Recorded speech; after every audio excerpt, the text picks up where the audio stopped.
മന്തിയിൽ ഏറ്റവും ടേസ്റ്റുള്ള രാജാവായ ബീഫ് മന്തിയാണ് ഇന്നുണ്ടാക്കുന്നത്. റെസ്റ്റോറൻറ്റ് സ്റ്റൈലിൽ നമുക്ക് വീട്ടിൽ തന്നെ ചെയ്തെടുക്കാം, അതും നമ്മുടെ കുക്കറിൽ. ഇതുപോലെ സ്മോക്കൊക്കെ ഇട്ട് നല്ല പക്ക ടേസ്റ്റിൽ തന്നെ നമുക്ക് ചെയ്തെടുക്കാം. ചുമ്മാ ഒന്ന് ആദ്യം വീഡിയോ കണ്ടു നോക്കുക, എന്നിട്ട് ബീഫും കുക്കറും എടുത്തിട്ട് നമ്മുടെ കൂടെ കൂടിക്കോളൂ. കാരണം എന്താ വെച്ചാൽ ഇത് ഉണ്ടാക്കാൻ അത്രയും സിമ്പിളാണ്, ആർക്കും ഉണ്ടാക്കിയെടുക്കാം. ഈ വീഡിയോ ഒന്ന് സ്കിപ്പ് ചെയ്യാതെ കണ്ടാൽ മതി. അപ്പോൾ റെസിപ്പിയിലേക്ക് കിടക്കുന്നതിന് മുന്നേ ആയിട്ട് ഈ വീഡിയോ കണ്ടുകൊണ്ടിരിക്കുന്ന സമയത്ത് ഇപ്പം തന്നെ ഒരു ലൈക്ക് തന്ന് സപ്പോർട്ട് ചെയ്യാൻ മറക്കല്ലേ ഫ്രണ്ട്സ്. നമ്മുടെ ചാനൽ നിങ്ങൾ സബ്സ്ക്രൈബ് ചെയ്യാതെയാണ് കാണുന്നതെങ്കിൽ ഇപ്പോൾ തന്നെ സബ്സ്ക്രൈബ് ബട്ടൺ ക്ലിക്ക് ചെയ്ത് ഒന്ന് സപ്പോർട്ട് ചെയ്യണേ. തൊട്ടടുത്ത് കാണുന്ന ഒരു ബെല്ലൈക്കൺ കൂടി ഓൾ എന്ന ഓപ്ഷൻ തന്നെ കൊടുത്ത് എനേബിൾ ചെയ്ത് വെച്ചാൽ മാത്രമേ ഉള്ളൂ നമ്മളിടുന്ന എല്ലാ വീഡിയോസും നിങ്ങൾക്ക് റെഗുലറായിട്ട് നോട്ടിഫിക്കേഷൻ കിട്ടുകയുള്ളൂ. എന്നാൽ ശരി, റെസിപ്പിയിലേക്ക് കിടക്കാം. അപ്പം ബീഫ് മന്തി ഉണ്ടാക്കാൻ വേണ്ടിയിട്ട് ഞാനിവിടെ എടുത്തത് ഒരു 3/4 കിലോ ബീഫാണ് കേട്ടോ. ഇത് അത്യാവശ്യം നല്ല വലുപ്പമുള്ള കഷ്ണമാണേ. ഇത് ചെറിയ കഷ്ണമാക്കണമെങ്കിൽ അങ്ങനെ ആക്കാം. ഇത് വെന്ത് കഴിഞ്ഞാൽ ഒന്നും കൂടി അങ്ങ് ചുരുങ്ങും. അപ്പോൾ ഞാൻ നല്ല വലുപ്പത്തിൽ തന്നെയാണ് ഈ ഒരു കഷ്ണം എടുത്തത് കേട്ടോ. അപ്പോൾ ഞാൻ നന്നായി കട്ടിയുള്ളതൊക്കെ അതേപോലെ ഒന്ന് വരട്ട് കൊടുത്തിട്ടുണ്ട്. അപ്പോൾ അത് നന്നായി കഴുകി വൃത്തിയാക്കി ഞാൻ വെള്ളമൊക്കെ പോകാൻ വേണ്ടിയിട്ട് ഈ ഒരു ഊറ്റുകൊട്ടയിൽ ഇട്ട് വെച്ചതാണ് കേട്ടോ. ഇത് എല്ലില്ലാത്ത ബീഫാണേ. എല്ലോട് കൂടിയുള്ള ബീഫ് കൊടുക്കുക, ഒന്നും കൂടി ടേസ്റ്റ് ഉണ്ടാവും എല്ലുള്ള ബീഫാണെങ്കിൽ. അപ്പോൾ ഈ ഒരു കുക്കറിലാണ് കേട്ടോ ബീഫ് മസാല പുരട്ടി വെക്കുന്നതും വേവിക്കുന്നതും പിന്നെ അരി വേവിച്ചിട്ട് ദം ചെയ്യുന്നതും ഈ ഒരു കുക്കറിൽ തന്നെയാണ്. വളരെ കുറച്ചൊരളവാണ് ഞാനിവിടെ വെക്കുന്നത്, ഒരു 1/2 കിലോൻ്റെ അളവാണ് കേട്ടോ. അതുകൊണ്ടാണ് ഞാൻ കുക്കറിൽ തന്നെ വെക്കുന്നത്. നിങ്ങൾക്ക് 1 കിലോ 2 കിലോനൊക്കെ വെക്കുകയാണെങ്കിൽ ഇതിൻ്റെ അളവൊക്കെ ഒന്ന് കൂട്ടിയെടുത്തിട്ട് ചെമ്പിൽ ദം ചെയ്താലും മതി. അപ്പോൾ ഈ കുക്കറിലേക്ക് ഞാൻ ഇട്ട് കൊടുക്കുന്നത് ക്യാപ്സിക്കാണ് കേട്ടോ. ക്യാപ്സിക്കത്തിൻ്റെ ഒരു വലിയ ക്യാപ്സിക്കയിന് അതിൻ്റെ പകുതി പൊടിയായി അരിഞ്ഞ് ചേർത്ത് കൊടുക്കുകയാണ്. ഒരു മീഡിയം വലുപ്പത്തിലുള്ള വെല്ലുള്ളിൻ്റെ പകുതി അതും പൊടിയായി അരിഞ്ഞത് ചേർത്ത് കൊടുക്കുകയാണ്. പിന്നെ അതൊരു 2 തണ്ട് പുതിനൻ്റെ ഇല അരിഞ്ഞ് ചേർത്ത് കൊടുക്കുന്നുണ്ട്. ഒരു കൈപ്പിടി മല്ലിയില അതും പൊടിയായി അരിഞ്ഞ് ചേർത്ത് കൊടുക്കുന്നുണ്ട്. ഒരു 1/4 ഇഞ്ച് വലുപ്പത്തിലുള്ള ഇഞ്ചി ചതച്ചത് ചേർത്ത് കൊടുത്ത് ഒരു 5 അല്ലി വെളുത്തുള്ളി തൊലിയോട് കൂടി തന്നെ ഒന്നങ്ങ് ചതച്ച് ചേർത്ത് കൊടുത്തിട്ടുണ്ട്. 1/2 സ്പൂണിൻ്റെ അടുത്ത് വലിയ ജീരകം പെരിഞ്ജീരകം, പിന്നെ ഇതിലേക്ക് 1 സ്പൂണ് നല്ല ജീരകം ചതച്ചതാണ് ചേർക്കുന്നത്. 1/2 സ്പൂണ് കുരുമുളകിൻ്റെ പൊടി, പിന്നെ പൊടിക്കാത്ത മുഴുവൻ കുരുമുളക് ഒരു 1/2 സ്പൂണും കൂടി ഇട്ട് കൊടുക്കുന്നുണ്ട്. 2 ഏലക്കായ, 3 ഗ്രാമ്പു, ഒരു ചെറിയ കഷ്ണം പട്ട അതും കൂടെ ഇതിലേക്ക് ചേർത്ത് കൊടുക്കുന്നു. ഇനി ഇതിലേക്ക് ചേർത്ത് കൊടുക്കുന്നത് മുഴുവൻ മല്ലിയില്ലേ, പച്ചമല്ലി, അത് ഒരു 1/4 ടീസ്പൂണിൻ്റെ അടുത്ത് ചേർത്ത് കൊടുക്കുന്നുണ്ട്. പിന്നെ അതിലേക്ക് ഒരു 1/2 സ്പൂണ് മന്തി മസാലപ്പൊടിയാണ് ചേർത്ത് കൊടുക്കുന്നത്. ഒരു കളറിന് വേണ്ടിയിട്ട് ഞാനിതിൽ കാശ്മീരി മുളക് പൊടി 1 സ്പൂണ് ചേർത്ത് കൊടുക്കുന്നുണ്ട്. ഇതിന് പകരം നിങ്ങൾ എരിവുള്ള മുളക് പൊടി ചേർക്കുകയാണെങ്കിൽ ഒരു 1/2 സ്പൂണ് ചേർത്ത് കൊടുത്താൽ മതിയേ. 1 സ്പൂണ് തൈരും 1 സ്പൂണ് ബട്ടറും ചേർത്ത് കൊടുക്കുന്നുണ്ട്. ഈ ബട്ടർ ചേർത്ത് കൊടുക്കുമ്പോൾ നമ്മളെ ഈ ഇറച്ചിക്ക് നല്ലൊരു സോഫ്റ്റ് ഉണ്ടാവും. 1/4 കപ്പ് ഓയിൽ, സൺഫ്ലവർ ഓയിലാണ് ചേർത്ത് കൊടുക്കുന്നത്. ഇനി ഇതിലേക്ക് ചേർത്ത് കൊടുക്കുന്നത് 2 ചിക്കൻ ക്യൂബാണ്. ഇതിന് പകരം നിങ്ങളടുത്ത് ബീഫ് ക്യൂബ് ഉണ്ടെങ്കിൽ അത് ചേർത്ത് കൊടുത്താൽ മതിയേ. എൻ്റെ കയ്യിൽ ഇല്ലാത്തതിനോണ്ട് ഞാനിവിടെ ചേർത്ത് കൊടുക്കുന്നത് ചിക്കൻ ക്യൂബാണ്. അപ്പോൾ അത് 2 നന്നായി പൊടിച്ച് ഇതിലേക്ക് ചേർത്ത് കൊടുക്കണേ. എന്നിട്ട് ഇത് നന്നായി കൈവച്ച് എല്ലാം കൂടി നന്നായിട്ടൊന്ന് ഞെരടി കൊടുക്കുക. നമ്മൾ ഈ ഇതിൽ ചേർത്ത് കൊടുത്ത ക്യാപ്സിക്കും ഉള്ളിയൊക്കെ ഒന്ന് നല്ലോണം കൈകൊണ്ട് നല്ലോണം ഒന്ന് കുഴച്ച് കൊടുക്കുക. കുഴയ്ക്കുക, ഞെരടുക എന്നൊക്കെ ആണല്ലോ പറയല്ലേ. അത് നന്നായി ഞെരടി കഴിഞ്ഞാൽ ഇതിലേക്ക് നമ്മൾ കഴുകി വൃത്തിയാക്കി വെച്ച ബീഫ് ചേർത്ത് കൊടുക്കുക. ബീഫും ചേർത്ത് കൈവച്ച് നന്നായി ഒന്നും കൂടി മിക്സ് ചെയ്യുക. എന്നിട്ട് ഇതിലേക്ക് ഒരു 1/4 ഗ്ലാസ് വെള്ളം കൂടി ഒഴിച്ചിട്ട് നമുക്കിതൊരു മണിക്കൂർ സമയം ഫ്രിഡ്ജിൽ റെസ്റ്റ് ചെയ്യാനായിട്ട് വെക്കണം കേട്ടോ. അപ്പോൾ നിങ്ങൾക്ക് ഒട്ടും നേരം ഇല്ലയെന്നുണ്ടെങ്കിൽ ഒരു 1/2 മണിക്കൂർ ഉണ്ടെങ്കിലും ഇത് റെസ്റ്റ് ചെയ്യണം കേട്ടോ. എന്നാലേ നമ്മളെ ബീഫ് നല്ല ടേസ്റ്റ് ഉണ്ടാവുകയുള്ളൂ. ഈ മസാലയൊക്കെ ബീഫിൽ പിടിച്ച് ബീഫിന് നല്ലൊരു നല്ല സോഫ്റ്റ് ഉണ്ടാവും ബീഫ്. അപ്പോൾ ബീഫ് നന്നായി മസാലയൊക്കെ തേച്ച് പിടിപ്പിച്ച് ഇനി ഇതിലേക്കൊരു 1/4 ഗ്ലാസ് വെള്ളം ഞാൻ ഒഴിച്ച് കൊടുക്കുന്നുണ്ട്. ഒരുപാട് വെള്ളമൊന്നും ഒഴിക്കേണ്ട കേട്ടോ. നമ്മളെ ബീഫിൽ നിന്ന് തന്നെ വെള്ളമൊക്കെ ഇറങ്ങി വരും. ഇതിൽ ചേർത്ത ഉള്ളിയും ക്യാപ്സിക്കും ഒക്കെ ഉള്ളതല്ലേ. അപ്പോൾ വേവുന്ന സമയത്ത് വെള്ളം ഇതിൽ നിന്ന് തന്നെ ഇറങ്ങി വരും. ഇനി ഞാനിത് റെസ്റ്റ് ചെയ്യാനായിട്ട് വെക്കുകയാണ്. അപ്പോൾ അതവിടെ ഞാൻ ഫ്രിഡ്ജിൽ വെച്ചിരിക്കണ്. അരി ഞാനിവിടെ എടുത്തത് സെല്ലാ ബസ്മതി റൈസാണ്, വൈറ്റ്. ഇതാണ് ഏറ്റവും നല്ലത് ഞങ്ങൾക്ക് തോന്നിയിട്ടുള്ളത് കേട്ടോ. ഞങ്ങളിവിടെ മന്തി വെക്കുമ്പോൾ ഈ ഒരു അരിയാണ് വാങ്ങൽ. ഇതൊരു 1/2 കിലോ അരിയാണ്. നന്നായി കഴുകി വൃത്തിയാക്കി നല്ല വെള്ളം ഒഴിച്ച് വെച്ചതാണ്. ഇനി 1 മണിക്കൂർ കഴിഞ്ഞിട്ട് നമുക്ക് കഴുകി ഊറ്റിയിടാം. അപ്പോൾ ഫ്രിഡ്ജിൽ വെച്ച ബീഫ് ഞാൻ കുക്കറിൻ്റെ അടുപ്പിട്ട് അതേപടി തന്നെ ഞാനിതാ സ്റ്റൗവിൽ വെച്ചിട്ടുണ്ട്. സ്റ്റൗ കത്തിച്ച് നല്ല ഹൈ ഫ്ലെയിമിൽ 2 വിസിൽ വന്നതിന് ശേഷം ചെറിയ ഫ്ലെയിമിലിട്ടിട്ട് ഒരു 5-8 വിസിൽ വന്നിക്കണം കേട്ടോ. നല്ല വേവുള്ള ബീഫ് തന്നെയാണ് ഇത്. നന്നായി വെന്ത് കിട്ടണം. അപ്പോൾ ഒരു 8 വിസിൽ തന്നെങ്കിലും ഇത് വന്നിട്ടുണ്ടാവും. എന്നിട്ട് 8 വിസിൽ വന്നതിന് ശേഷം ഞാനിത് ഓഫാക്കി ഹെയറൊക്കെ പോയതിന് ശേഷമാണ് കേട്ടോ ഇത് ഞാൻ തുറന്നു നോക്കുന്നത്. അപ്പോൾ അതാ ഇവിടെ ബീഫ് ഇത് നല്ലോണം വെന്തിട്ടുണ്ട് കേട്ടോ. പാകമായിട്ട് വെന്ത് വന്നിട്ടുണ്ട്. ഇനി നമ്മളിത് ബീഫ് വേവിക്കൊന്നുമില്ലല്ലോ. അപ്പം ബീഫിന് വേവുണ്ടെങ്കിൽ അതിനനുസരിച്ച് നിങ്ങൾ വേവിച്ച് തന്നെ എടുക്കണേ. ചില ബീഫിന് ഒരുപാട് വേവുണ്ടാവും. അപ്പോൾ എന്താക്കുക, ഒന്നും കൂടി വേവിച്ചെടുക്കണം വെന്തിട്ടില്ല എന്നുണ്ടെങ്കിൽ. ഇത് നല്ലോണം വെന്തിട്ടുണ്ടേ. ഈ ബീഫ് ഞാൻ ഇതിൻ്റെ അകത്തുനിന്ന് മാറ്റുകയാണ്. ബീഫ് മാത്രം ഒരു പ്ലേറ്റിൻ്റെ അകത്തേക്ക് മാറ്റിയെടുക്കുക ചെയ്യുന്നത്. അപ്പോൾ ഇതിലൊരുപാട് വെള്ളമൊന്നുമില്ല. ഇനി നിങ്ങൾ വേവിക്കുന്ന ബീഫിൻ്റെ അകത്ത് വെള്ളം ഉണ്ടെങ്കിൽ വറ്റിച്ചെടുക്കണം. വെള്ളം ഒട്ടും പാടില്ല. ഒരുപാട് കറി പോലൊന്നും വേണ്ട. അപ്പം ബീഫിനെ അതിൽ വെച്ചങ്ങാണ്ട് നല്ലോണം ഒന്ന് വറ്റിച്ചെടുത്താൽ മതി കേട്ടോ. അപ്പോൾ ഇനി ഞാനിവിടെ ആ കുക്കർ ഇതിൽ നിന്ന് മാറ്റി അരിക്കുള്ള വെള്ളമാണ് വെച്ചത്. അരി ഊറ്റി വേവിച്ചെടുക്കണമല്ലോ. അതിനായിട്ട് ഞാനൊരു പാത്രത്തിലേക്ക് കുറച്ചധികം വെള്ളം എടുത്തിട്ടുണ്ട്.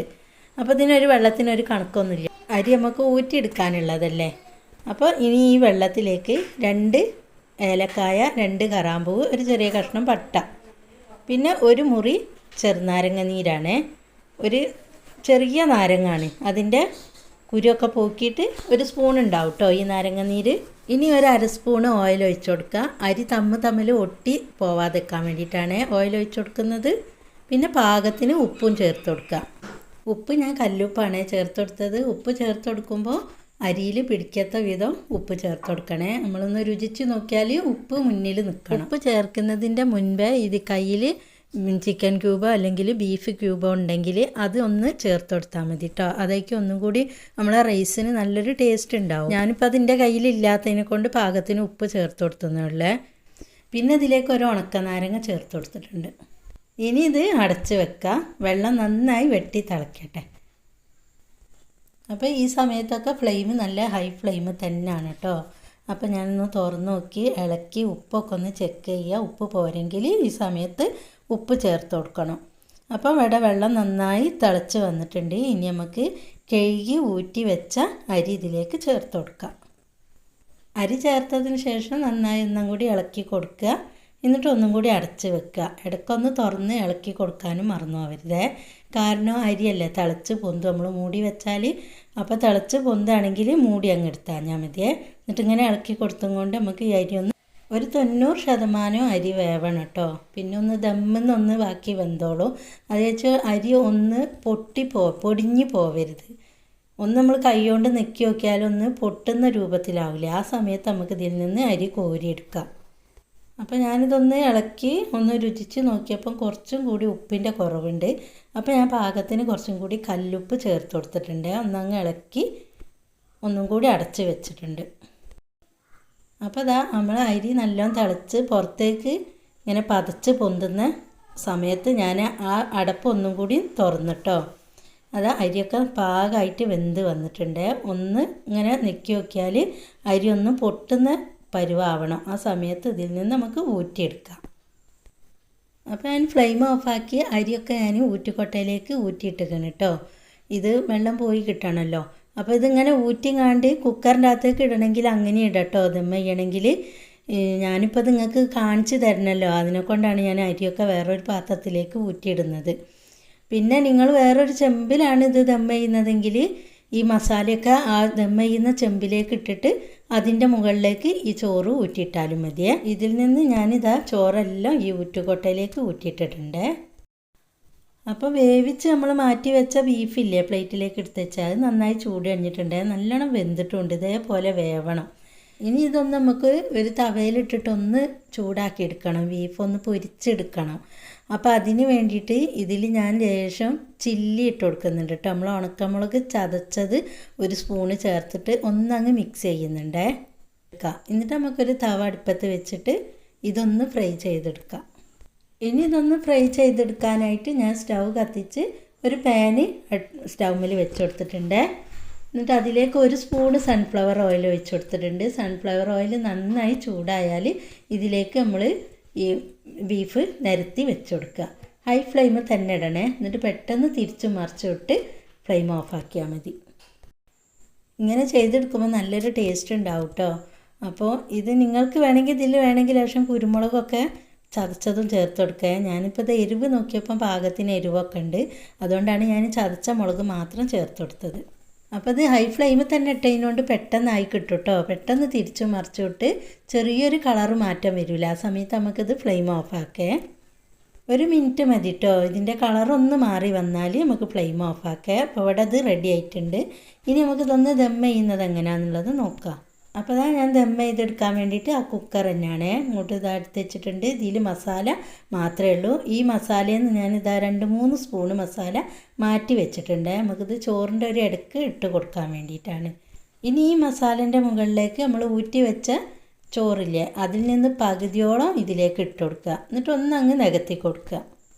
അപ്പോൾ ഈ ചോറൊക്കെ ഒന്ന് ലെവലാക്കിയതിന് ശേഷം ഇതിൻ്റെ മുകളിലേക്ക് ഞാനൊരു ചെറിയൊരു തക്കാളി ജ്യൂസ് അടിച്ച് വെച്ചതാണ്. അത് ഇതിൽ നിന്ന് അല്പം 1 സ്പൂണ് ഇങ്ങനെ അവിടെ ഇവിടെയൊക്കെ ആയിട്ട് ഒന്ന് ഇട്ട് കൊടുക്കുക, 2 സൈഡിലായിട്ട്. ഇതിന് പകരം നിങ്ങൾക്ക് ചെറുനാരങ്ങൻ്റെ നീര് വേണമെങ്കിൽ അത് ഒഴിച്ച് കൊടുക്കാം കേട്ടോ. ഞാനിവിടെ തക്കാളിൻ്റെ ജ്യൂസാണ് ഒഴിച്ച് കൊടുക്കുന്നത്. എനിക്ക് ഇതാണ് ഒന്നും കൂടി ടേസ്റ്റ് തോന്നിയിട്ടുള്ളത്. പിന്നെ ഞാൻ ചേർത്ത് കൊടുക്കുന്നത് നമ്മൾ മാറ്റി വെച്ച മസാല ഇല്ല, അതിൽ നിന്ന് അല്പം ഇതേപോലെ ഇങ്ങനെ ഓരോ സൈഡിലാക്കി ഇട്ട് കൊടുക്കണേ. അതിന് ശേഷം പിന്നെ നമ്മൾ ബാക്കി വന്ന ചോറില്ല, അതും കൂടി ഇതിൻ്റെ മുകളിലേക്ക് ഇട്ട് കൊടുക്കുക. അപ്പോൾ അത് ഫുള്ളും ചേർത്ത് കൊടുക്കുക. ഇതിൽ നമ്മളൊരു ഉണക്കനാരങ്ങ ഇട്ടില്ലേനോ, അത് അതിൻ്റെ മുകളിലാക്കി കൊടുക്കണേ. എന്നിട്ട് ചോറെല്ലാം ഒന്ന് അങ്ങോട്ട് നികത്തി കൊടുക്കുക. നമ്മൾ ഫസ്റ്റ് ചെയ്തില്ലേ അതേപോലെ തന്നെ. അപ്പോൾ ഇതിലുള്ള ഈ നാരങ്ങ നമുക്കൊന്ന് നടുക്കിലേക്ക് ആക്കി കൊടുക്കേ. എന്നിട്ട് ഇതിൻ്റെ മുകളിലേക്ക് നമ്മൾ നേരത്തെ ചെയ്ത പോലെ തന്നെ തക്കാളി ജ്യൂസിൽ നിന്ന് ഒരു 2 സ്പൂൺ എടുത്തിട്ട് ഒന്ന് അവിടെ ഇവിടെയൊക്കെ ഒന്ന് ഇട്ട് കൊടുക്കുക. പിന്നെ ബാക്കി വന്ന ആ മസാല ഇല്ലേ, അതും അതേപോലെ തന്നെ ഒരു സൈഡിലായിട്ട് ചേർത്ത് കൊടുക്കുക. അത് ഞാൻ കുങ്കുമപ്പൂവ് ലേശം 1 സ്പൂണ് ചുടുവെള്ളത്തിൽ നന്നായി കലക്കി വെച്ചതാണ് കേട്ടോ. അതാണ് ഒരു കളറിന് വേണ്ടി ചേർത്ത് കൊടുക്കുന്നത്, വേറെ കളറൊന്നും ചേർക്കുന്നില്ല. അതിന് ശേഷം നമ്മൾ ഫ്രൈ ചെയ്ത് വെച്ച ബീഫില്ലേ, അത് ഇതിൻ്റെ മുകളിൽ നല്ലോണം ഒന്ന് നിരത്തി വെച്ച് കൊടുക്കുക.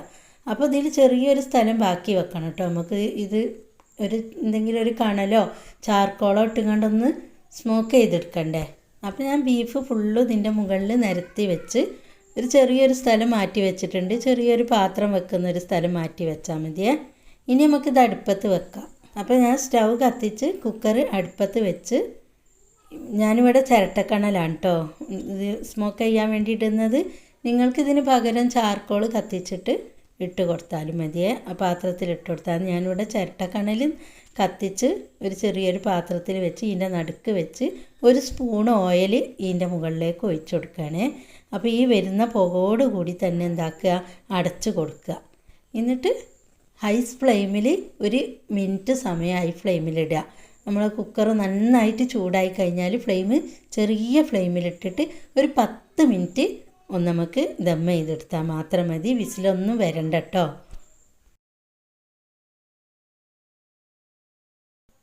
10 മിനിറ്റ് കഴിഞ്ഞതിന് ശേഷം ഞാനിവിടെ ഫ്ലെയിം ഓഫാക്കിയിട്ടിട്ടുണ്ട്. ഫ്ലെയിം ഓഫാക്കിയതിന് ശേഷം ഒരു അരമണിക്കൂർ അങ്ങനെ തന്നെ നിന്നോട്ടെ. എന്നിട്ട് നമുക്കിത് കുക്കർ തുറന്ന് നോക്കിയാൽ മതിയേ. അപ്പോൾ അരമണിക്കൂർ കഴിഞ്ഞതിന് ശേഷം ഞാനിതാ കുക്കറിൻ്റെ അടപ്പ് തുറന്ന് നല്ലൊരു മണമൊക്കെ വരുന്നുണ്ട്. ഞാനിതെടുത്ത് മാറ്റുകയാണ് കേട്ടോ.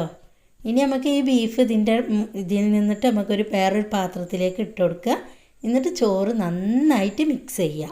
ചോറ് നന്നായി ഇളക്കി കൊടുക്കണം. നമ്മളിതിൽ ചേർത്ത് കൊടുത്ത ആ മസാലയും തക്കാളീൻ്റെതൊക്കെ നല്ല ഭാഗത്ത് എത്തുന്ന വിധത്തിൽ നന്നായി ഇളക്കി കൊടുക്കുക. അപ്പോൾ അതവിടെ ഞാൻ ചോറ് നന്നായി മിക്സ് ചെയ്തിട്ടുണ്ട്. നല്ലൊരു മണം വരുന്നുണ്ട് കേട്ടോ. അടിപൊളി മണമുണ്ട്, അതേപോലെ തന്നെ നല്ല ടേസ്റ്റും ഉണ്ട്. നമ്മൾ ചിക്കൻ മന്തിനേക്കാളൊക്കെ ടേസ്റ്റ് ബീഫ് മന്തി തന്നെ കേട്ടോ. അപ്പോൾ നമ്മൾ ഈ മന്തി നല്ല എളുപ്പത്തിലാണ് ഉണ്ടാക്കിയതെങ്കിലും ടേസ്റ്റിൽ ഒരു കോംപ്രമൈസും ഇല്ല കേട്ടോ. നല്ല പക്ക റെസ്റ്റോറൻറ്റ് സ്റ്റൈലിലുള്ള അതേ ഫ്ലേവറിലുള്ള സ്മെല്ലിലുള്ള നല്ല അടിപൊളി മന്തി തന്നെയാണേ. പിന്നെ നമ്മൾ ചിക്കൻ മന്തി കഴിക്കും പോലെ അല്ല കേട്ടോ, ബീഫ് മന്തി നല്ല ചൂടോട് കൂടി തന്നെ കഴിക്കണം. അഥവാ ചൂട് തണിഞ്ഞിട്ടുണ്ടെങ്കിൽ നമ്മൾ വൈകുന്നേരമൊക്കെ ബാക്കിയുണ്ടെങ്കിൽ കഴിക്കുകയാണെങ്കിൽ അതൊന്ന് ചൂടാക്കിയിട്ട് വേണം കേട്ടോ കഴിക്കാനായിട്ട്. കാരണം ബീഫല്ലേ, അതിലുള്ള നെയ്യ് ഡ്രൈ ആയിപ്പോവും. അപ്പോൾ അതൊന്ന് ചൂടാക്കിയെടുത്താൽ നല്ലൊരു ടേസ്റ്റ് ഉണ്ടാവും. എല്ലാവരും മന്തിയൊക്കെ ഉണ്ടാക്കുന്നവരല്ലേ ഇപ്പോൾ. അപ്പോൾ ഒരിക്കലിനി ഉണ്ടാക്കുമ്പോൾ ഈ ഒരു റെസിപ്പി ട്രൈ ചെയ്യാൻ മറക്കണ്ട, അടിപൊളിയാണ്. പിന്നെ ഇതിലേക്ക് തയ്യാറാക്കിയ മയോണൈസിൽ ഒരു തുള്ളി ഓയിലോ മുട്ടയോ ഉരുളക്കിഴങ്ങോ ഒന്നും തന്നെ ചേർത്തിട്ടില്ല കേട്ടോ. നല്ല അടിപൊളി തിക്ക് മയോണൈസ് റെഡിയാക്കിയിട്ടുണ്ട്. അതെങ്ങനെയാണെന്ന് വഴിയെ റെസിപ്പി ഇടാം കേട്ടോ. അപ്പോൾ ഈ ഒരു റെസിപ്പി ട്രൈ ചെയ്യുന്നവർ ഒന്ന് ഫീഡ്ബാക്ക് തരാൻ മറക്കരുതേ. കമൻറ്റ് ബോക്സിൽ ഒന്ന് കമൻറ്റ് പറയാൻ നിങ്ങൾ മടിക്കരുതേ. നിങ്ങൾ ഓരോരുത്തരും തരുന്ന കമൻറ്റും ലൈക്കും ഒക്കെയാണ് ഇത് മറ്റുള്ളവർക്കും കൂടെ കണ്ടാൽ ഉണ്ടാക്കാനൊക്കെ തോന്നുള്ളൂ. അപ്പോൾ നിങ്ങൾ മാക്സിമം ഒന്ന് സപ്പോർട്ട് ചെയ്ത് കൂടെ നിൽക്കണേ. അപ്പോൾ ഈ ഒരു റെസിപ്പി നിങ്ങളുടെ ഫ്രണ്ട്സിലേക്കും ഫാമിലിയിലേക്കും ഒന്ന് ഷെയർ ചെയ്ത് കൊടുക്കാൻ മറക്കല്ലേ. ഈ വീഡിയോ ഇഷ്ടപ്പെട്ടാൽ ഇപ്പോൾ തന്നെ ഒരു ലൈക്കും കൂടെ തന്നെ സപ്പോർട്ട് ചെയ്യണേ. നമ്മുടെ ചാനൽ ആദ്യമായിട്ടാണ് നിങ്ങൾ കാണുന്നതെങ്കിൽ മുന്നേ ഇട്ട ഒരുപാട് വീഡിയോസ്, നല്ല നല്ല വീഡിയോസ് ഉണ്ട്. അതൊക്കെ ഒന്ന് പോയിട്ട് കണ്ടു നോക്കണേ. നല്ല ധൈര്യമായിട്ട് ഉണ്ടാക്കാൻ പറ്റിയിട്ടുള്ള, ഒരിക്കലും ഫ്ലോപ്പ് ആവാത്ത നല്ല നല്ല റെസിപ്പികളാണ് ഞങ്ങൾ നിങ്ങൾക്കായിട്ട് പങ്കുവച്ചിരിക്കുന്നത്. എന്നാൽ ശരി, ഇനി അടുത്തൊരു പുതിയ വീഡിയോ ആയിട്ട് വരുന്നവരെ അസ്സലാമു അലൈക്കും.